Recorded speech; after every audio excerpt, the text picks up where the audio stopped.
After the end of World War II, the world was split into two, East and West. This marked the beginning of the era called the Cold War.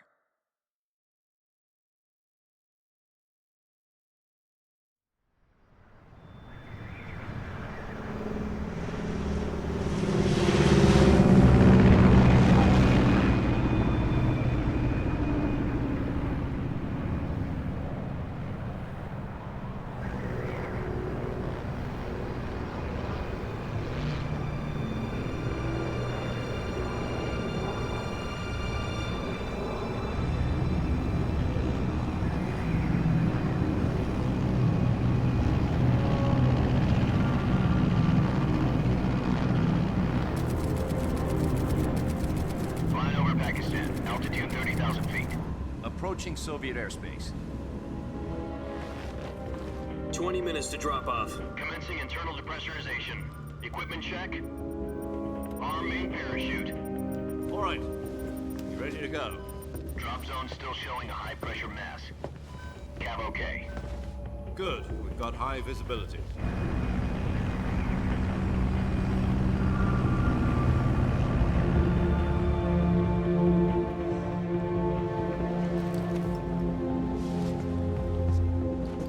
Put out that cigar. Connecting oxygen hose to interior connector. Put on your mask.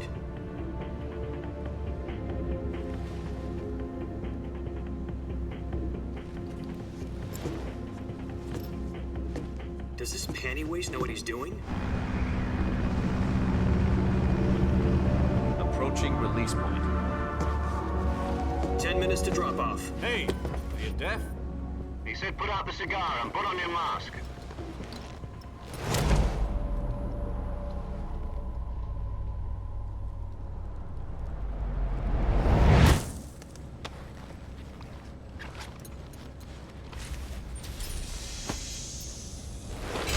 Depressurization complete. Checking oxygen supply. 6 minutes to drop off. Opening rear hatch.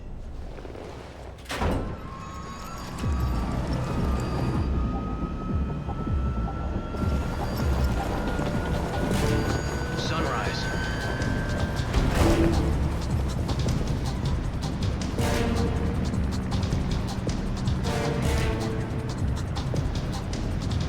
External temperature minus 46 degrees Celsius. 2 minutes to drop off. Stand up. You'll be falling at 130 miles per hour. Try not to get frostbite from the wind chill. 1 minute to drop off. Move to the rear. Activate the air bottle. This is one for the history books. The world's first halo jump. 10 seconds to drop off. Stand by. Status okay. All green. Prepare for drop-off. Countdown. 5, 4, 3, 2, 1. Spread your wings And fly. God be with you.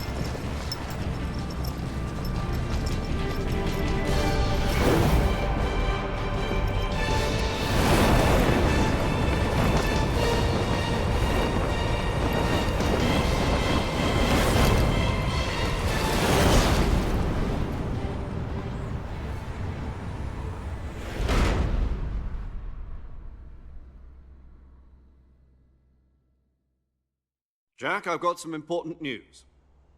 The head of the CIA has finally given us the green light for the Virtuous mission. Virtual mission? No, the Virtuous mission. The future of our Fox unit depends on it. If it succeeds, we'll be officially organized into a unit. Virtuous mission? Sounds like some kind of initiation ritual. You know, don't get cocky. This isn't a training op. Right. So what exactly is this wonderful mission? Well, about 2 years ago, a certain Soviet scientist requested asylum in the West through one of our moles. His name is Nikolai Stepanovich Sokolov. He's head of the OKB-754 Design Bureau, one of the Soviets' top-secret weapon research facilities, and the East's foremost expert on weapons development. Sokolov? Isn't he that famous rocket scientist? The very same. On April the 12th, 1961, the Soviets achieved the first manned spaceflight in history. The Earth was blue, but there was no God. Well spoken. The rocket that carried Yuri Gagarin to orbit was the A-1, known as the Vostok rocket. Sokolov is said to be the man most responsible for the multi-engine cluster used in that rocket. After Gagarin's flight, Sokolov left rocket development to become the head of the newly established Design Bureau. From a lowly technician to head of a design bureau, that's quite a success story, so why'd he want to defect? It seems he'd become afraid of his own creations. Afraid? Call it a crisis of conscience. And for that, he left his country and his family behind and went over the fence? Not exactly. One of his conditions was that his family was also to be taken safely to the west. We used a mole to get the family out first and succeeded in sneaking Sokolov over the Berlin Wall shortly afterwards. I was the one who conducted the operation. The security on the eastern side was still full of holes back then. Then what? We got Sokolov over in one piece, but the whole ordeal had left him exhausted, and we checked him into a hospital in West Berlin. It took him 2 weeks and more than 600 miles to get from the research facility in the Soviet Union to Berlin. He was in no condition to say anything coherent. And it was only a week later that we had something much bigger on our hands. The Cuban Missile Crisis. October the 16th, 1962, President Kennedy received word that the Soviets were in the process of deploying intermediate-range ballistic missiles in Cuba. The President demanded that the Soviets dismantle and remove the missiles. At the same time, he announced a naval blockade to prevent further missile shipments from reaching Cuba. But the Soviets didn't back down, instead placing their armed forces on secondary alert. Soviet transport ships carrying missiles continued on course towards Cuba. US and Soviet forces went on alert for an all-out nuclear war. Frantic negotiations were conducted through the UN's Emergency Security Council and unofficial channels to end the hair-trigger standoff. Finally, on October the 28th, the Soviet Union agreed to remove its missiles from Cuba, and so the world avoided a nuclear holocaust. But in order to get the Soviets to pull their missiles out, we had to make a deal. You mean the one where the US agreed to remove its IRBMs from Turkey? No. The Jupiter IRBMs deployed in Turkey were obsolete, and we were going to get rid of them anyway. They had no strategic value whatsoever to either the US or the Russians. The Turkey deal was a ruse, a cover story that was fed to the other intelligence agencies around the world. So what did the Russians really want? Sokolov. They wanted us to return Sokolov. You mean the Soviets pulled out of Cuba just to get their hands on Sokolov? That's right. What the hell was he working on? At the time, we had no idea. We were running out of time. It was either give up Sokolov or risk full-scale nuclear war. In the end, we had no choice. President Kennedy gave in to Khrushchev's demand. The next day, I got Sokolov out of the hospital, handing him over to agents on the eastern side. Sokolov kept on screaming, "Save me," until he disappeared from my sight. Then a month ago, we received some new information from one of our moles. About Sokolov? Yes. He was taken back to the research facility and forced to continue working on the weapon in question under KGB supervision. What's more, it's on the verge of completion. So what kind of weapon is it? Something to do with space rockets? No, missiles. Same technology. I guess you're right. We don't know the details, but it appears to be a new kind of nuclear device. For half a year now, the Soviets have been conducting frequent nuclear tests at Semipalatinsk. Something to do with the weapon, I assume. We're talking about a secret weapon so big that Khrushchev was ready to pull out of Cuba to get it back. Is Sokolov still in the facility? No. According to our intelligence, he's in Selinoyarsk, a place in the mountains about 3 miles to the west that's known as the Virgin Cliffs. The Virgin Cliffs. Nice name for a virtuous mission. They moved him there just recently. Why? Apparently, they're conducting a field test of the weapon, but it's our best chance to get him back. This mission would never have been possible if he was still in the research facility. This is our last chance. Sokolov must have known that too when he contacted us.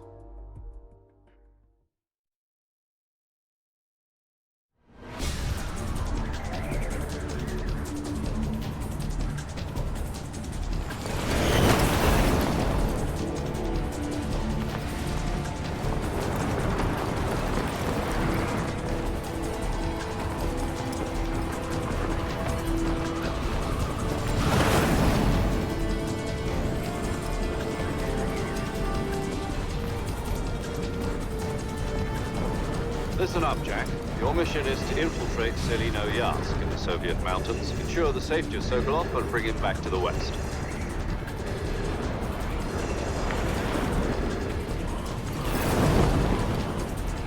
If we don't get Sokolov back before that weapon is complete, we'll be facing a major crisis. The clock is ticking.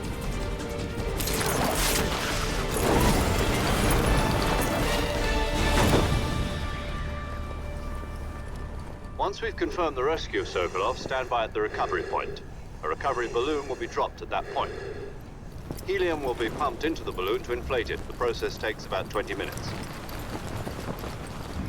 Once it's complete, the gunship's arm will latch onto the balloon and pull it up.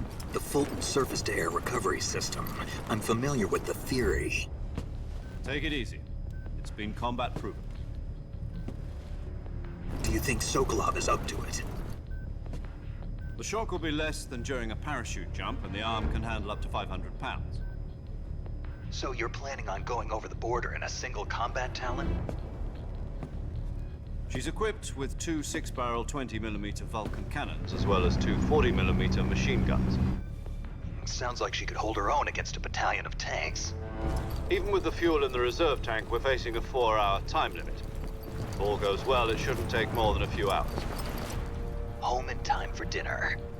But if anything goes wrong, you'll be eating dinner, breakfast, and all the rest of your meals in the jungle.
Do you copy? You're already in enemy territory, and somebody might be listening in. From here on out, we'll be using code names to refer to each other. Your code name for this mission will be Naked Snake. I'll be referring to you as Snake from now on. You're not to mention your real name. Snake? Oh, you don't like snakes? What do you mean? Well, you've eaten one before, haven't you? In survival training. I'm glad to hear that. I don't know if I'd ever order one in a restaurant, but... Be careful, you might not have a choice. What about you, Major? What should I call you? Let's see. I'll be Tom. Call me Major Tom. This will be a sneaking mission. You must not be seen by the enemy. You must leave no trace of your presence. Is that clear? This kind of infiltration is the Fox unit's speciality. In other words, weapons and equipment are procured on site. That goes for food as well. You're completely naked, just as your name implies. Great. Now I see why you asked me if I like snakes. I suppose calling me Snake was your idea of a joke, too. No, there's a good reason for that. I'll tell you later when the time is right. Gotcha. Getting back to the subject, how exactly am I supposed to feed myself? You've been issued a knife and a tranquilizer gun. Use them to hunt for food. You'll also find some medical supplies in your backpack. Yeah, about the backpack. I lost it in a tree on the way down. I see. Well, you'd better go back and get it then.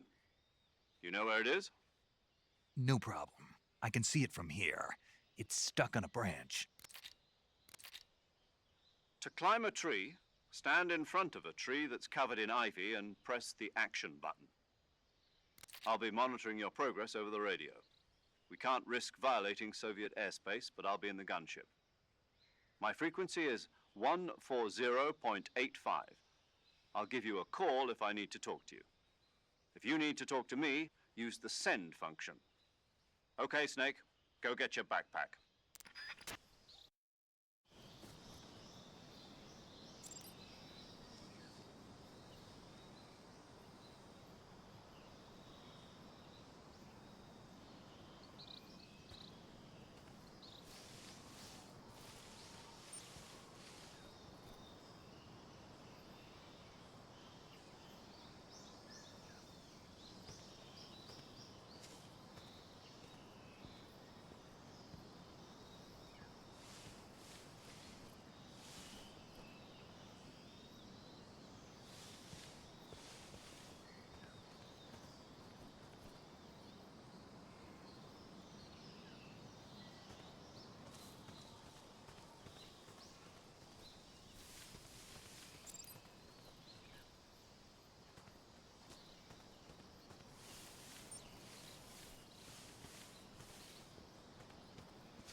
I see you've retrieved your backpack, Snake.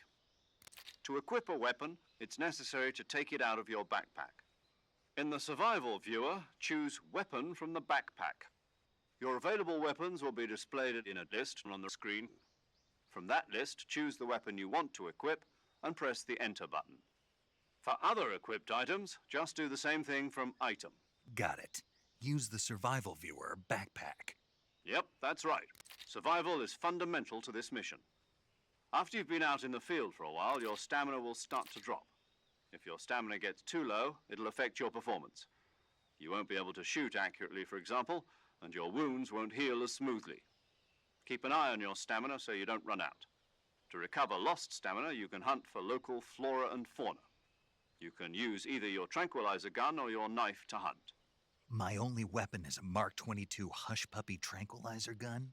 That's right. It's been fitted with its own suppressor. However, the suppressor will deteriorate every time you fire.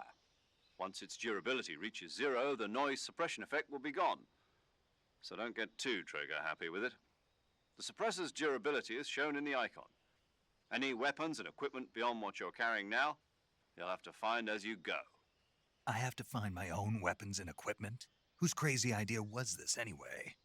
Solo covert actions are standard Fox operating procedure. You can't leave any traces of your presence. No weapons, equipment, footprints, sweat, or bodily waste. The same goes for bullets and cartridges, too. Your presence in enemy territory is already a violation of international conventions of warfare. There aren't supposed to be any American soldiers in Russia. It could spark an international incident. You can't let anyone see you. You can't let the enemy know you're there. This is a stealth mission. You're a ghost, Snake, in every sense of the word.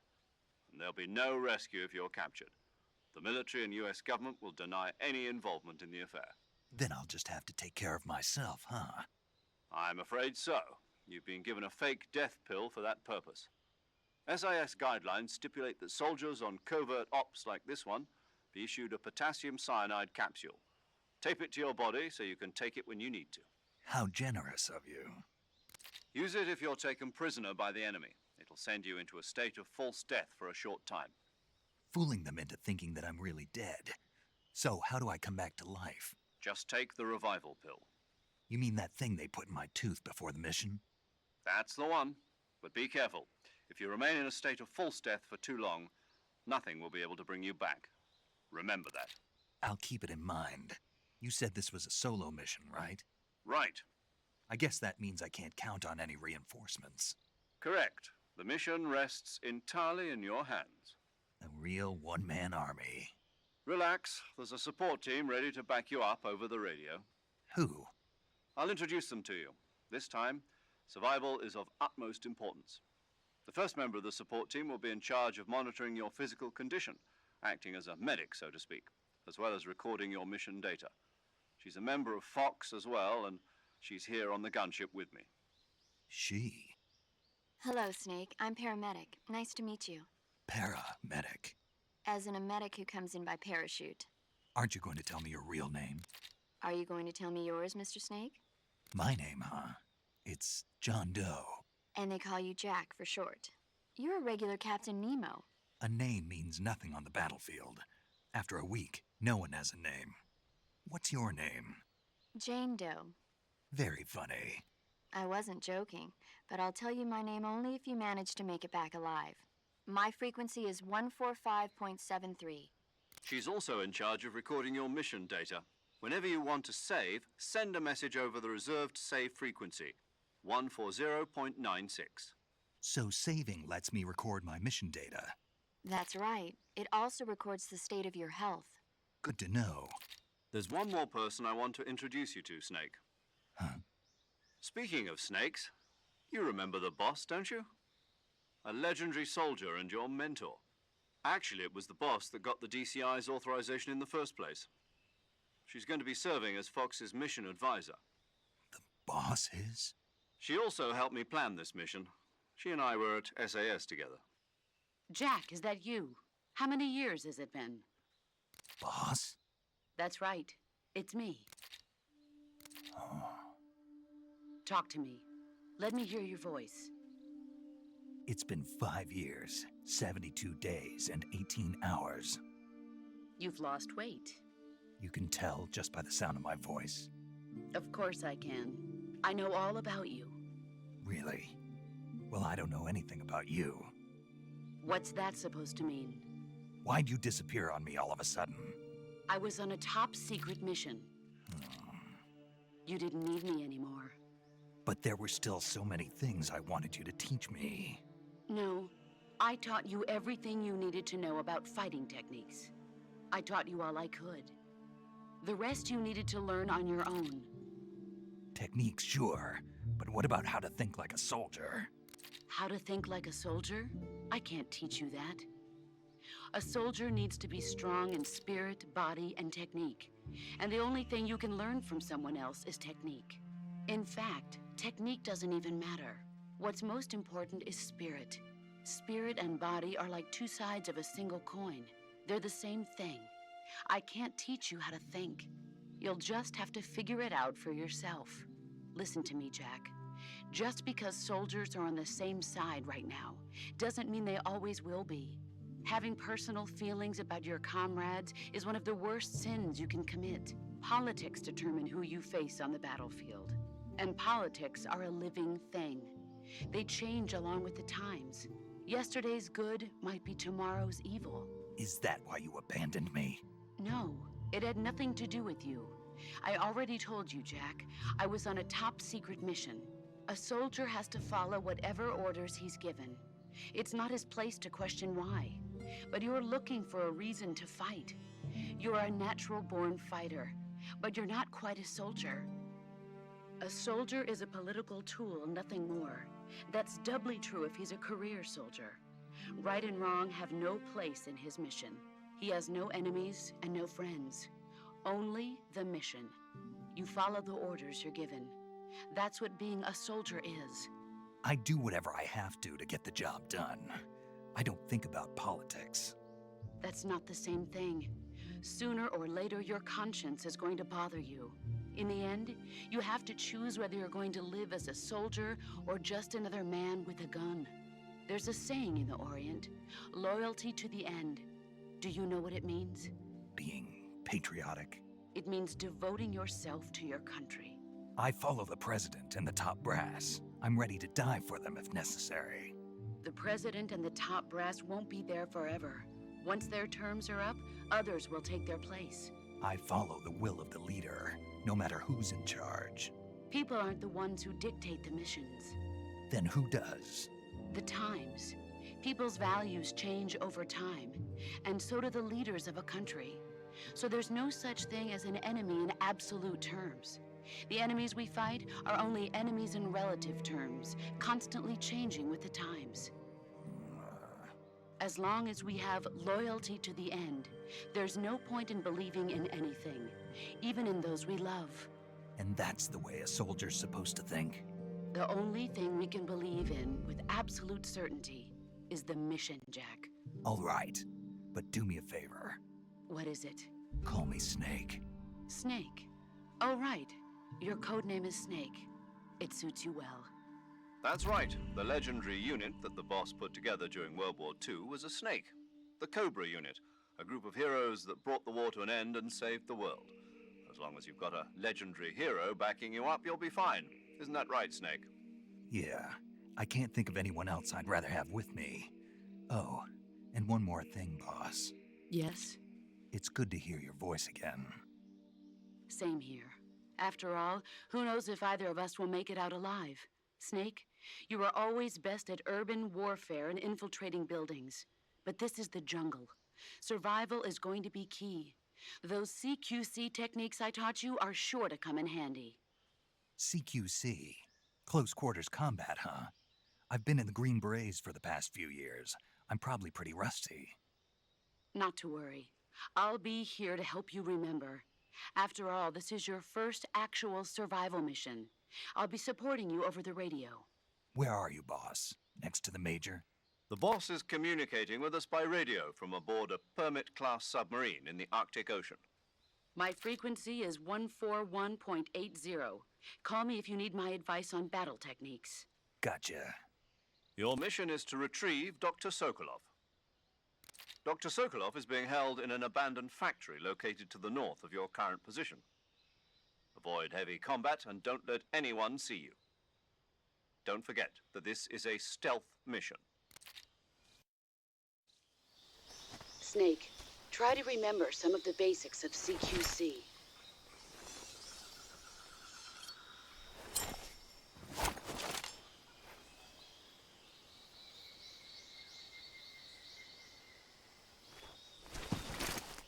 Commencing virtuous mission now.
Camouflage is an indispensable tool when you're sneaking through the jungle. To use camouflage, first press the Survival Viewer button to go to the Survival Viewer. Then select Camouflage and press the Enter button. Select Uniform to select Battle Fatigues, and Face to select Face Paint. Choose battle fatigues that match the surrounding environment. The most effective camouflage is attained by selecting fatigues that blend in with the environment. Camouflage patterns that stand out in your surroundings will attract attention.